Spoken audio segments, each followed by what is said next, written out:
नमस्कार, आप देख रहे हैं सोशल न्यूज़। सोशल न्यूज़ में हम आज बात करने वाले हैं भोजपुरी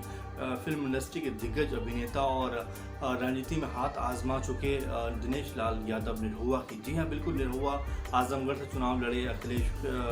यादव के खिलाफ चुनाव लड़े और ऐसा कहा गया कि अखिलेश को मैं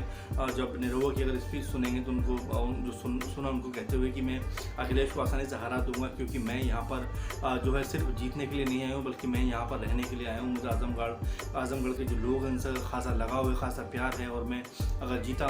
हूँ यहाँ से, उसके बाद यहाँ पर एक फिल्म इंडस्ट्री यानी कि यहाँ पर एक शूटिंग का भी लगातार जो है प्रोसेस चलता रहेगा और इस तरह तमाम वायदे उन्होंने वहाँ पर किए और ये तक उन्होंने कहा कि मैं जीतने के लिए आया हूँ और मैं ईश्वर का लिखा भी मिटा सकता हूँ। यानी कि भारी भारी शब्दों का प्रयोग उन्होंने किया, तमाम तरह की बातें उन्होंने जो है मीडिया पे और तमाम जनसभाओं में कहीं, लेकिन उसके बाद आखिरकार वो चुनाव हार गए और जैसे चुनाव वो हारे तो वहाँ से धीरे धीरे उनका मोह हटने लगा और हालांकि कहते रहे वो कि मैं आजमगढ़ छोड़ने वाला नहीं हूँ, लेकिन उनका जो पहले की तरह जो रुख था वो देखने को नहीं मिला। और सबसे महत्वपूर्ण बात की अब जो कोरोना का इस समय भयानक जो है जो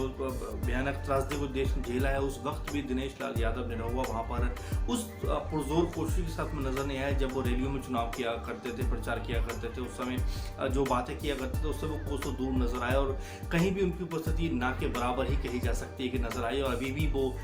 जो है ना तो आजमगढ़ को लेकर जो है सामने आए हैं और ना ही किसी भी राजनीतिक मुद्दे में, खासकर लॉकडाउन की बात करें या बिहार के जो तमाम लोग जो है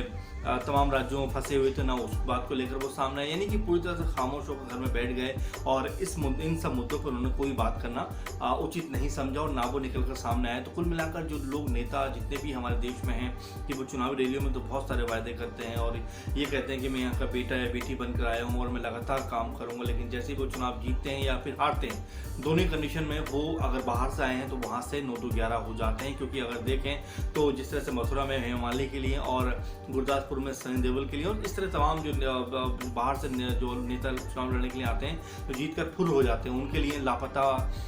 होने के पोस्टर्स लगाए गए, उनके मिसिंग होने के पोस्टर्स लगाए गए। तो बिल्कुल ये अपने आप में बड़ी बात हो जाती है कि या सिर्फ आप वहाँ पर चुनाव जीतना आए हो और जीत कर आप वहाँ से रफू चक्कर हो लेते हो, उसके बाद अगर आप वहाँ से सीट से चुनाव हार भी जाते हो तब भी आप वहाँ से गायब हो जाते हो। यानी कि आपको जनता से लगाव नहीं, आपको सिर्फ जीत से लगाव था। तो ऐसे में आपका राय हमारे लिए बेहद महत्वपूर्ण है। आप अपनी राय ज़रूर हम तक पहुँचाइए, ज़रूर कमेंट लिखिए ताकि हम आने वाले दिनों में इस तरह के और प्रोग्राम कर सकें और आपके